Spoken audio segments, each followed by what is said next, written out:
Dear friends and distinguished guests, it is now my absolute privilege to introduce another staunch ally of the Iranian resistance.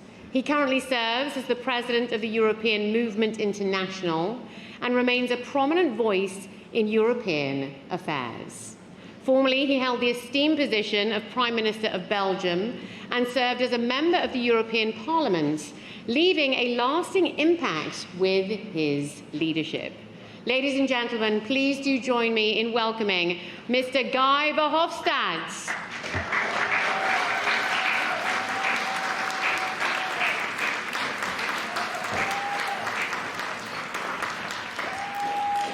Thank you very much. Thank you very much, Mrs. Rajavi, for the invitation. It's not the first time that I am here on this World Summit Congress on Free Iran. And thank you to putting this World Summit in the colors of blue and yellow gold, I would say. It are the colors of the European Union, as you know, the flag of the European Union, and it are the colors of another brave country that, as you, is fighting for its freedom, Ukraine, at the same time.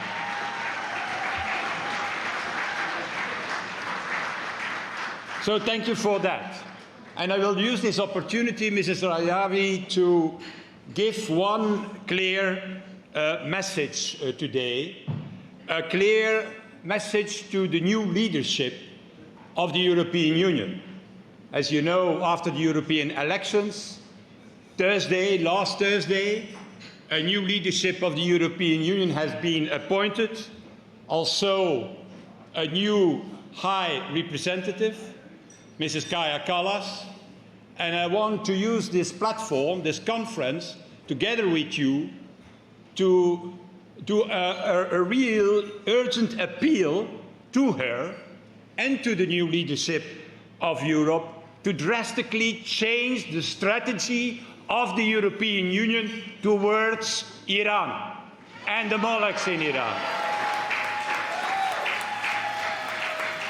The strategy of the European Union has been a failure towards Iran the last decade. It has been a strategy of appeasement. It has been an attitude of complacency. And it has failed because the Malak regime continues, in fact, their evil activities, their criminal activities, not only towards their own people, but also towards the world. And the list of their atrocities, dear friends, is long today. There is the oppression, especially of women. Why women? Because the women in Iran are the backbone of the democratic resistance in Iran. There are the brutal executions, especially of political dissidents. There is nearly every day an execution of a brave Iranian man or woman. We have seen during the Malak regime an ongoing proliferation in the nuclear field, and they are nearly ready to have a nuclear bomb. And there is, not to forget, the destabilization of the whole Middle East. There is no one terrorist organization in that part of the world that is not sustained and financed by Iran today. That is the reality. Be it Hamas, be it Hezbollah, be the Houthis. And finally, it is the Malak regime who started also to deliver weapons to Russia in its brutal invasion of Ukraine. Well, such a regime that is oppressing women, that is executing on a daily basis dissidents, that is responsible for nuclear proliferation, that is destabilizing the whole Middle East, and at the same time is fueling another autocratic regime, as Russia has no legitimacy anymore, and it never got any legitimacy. So my appeal today to the leaders of the 27 countries of the European Union, and especially to the new leadership that have been elected, and to the new High Representative, is that we need a new strategy that is more bold, that is more courageous, that is more effective. I would say we need, in fact, a strategy that is as bold and as courageous as the Iranian people themselves. That is what we need. And that means, in fact, dear friends, a strategy based on what I call 4 different pillars. The first pillar is the evidence itself.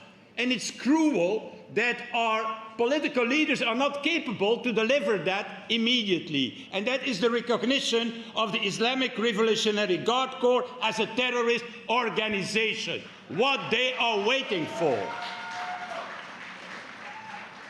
Secondly, the second part of this strategy needs to stop, to try, as some are doing, to revive the nuclear deal. It leads to nothing, such a deal. The Iranian Molech regime cannot be trusted, so no deal on that issue. 3, we need a new strategy, especially in the European Union, to liberate the hostages. And why? Because what is happening now is outrageous.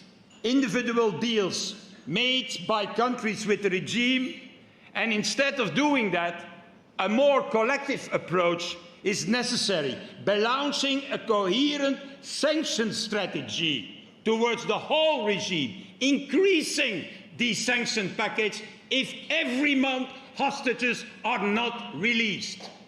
And it is, in fact, outrageous that today the European Union is only capable to sanction a few hundred, not more than that, of responsible people inside the Molech regime. And then finally, Mrs. Rajavi, 4th pillar of such a new strategy, hopefully for the European Union and hopefully for the whole world, must be the recognition and cooperation with a democratic opposition that is seen as the only alternative, especially the NCRI, dear friends.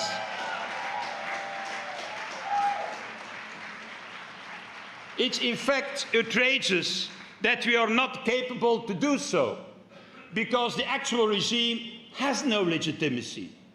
You talked about 12% that participated in the presidential elections. I say it in another way. 88% didn't participate and boycotted the elections in Iran.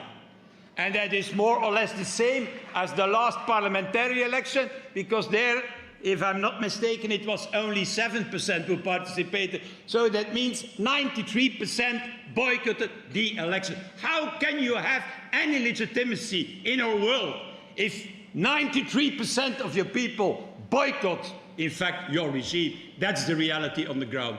And that means that we have to stop, we Western leaders, to do that the Molochs are the normal representatives of the brave Iranian people. They are not, and they will never be, the representatives of the Iranian people.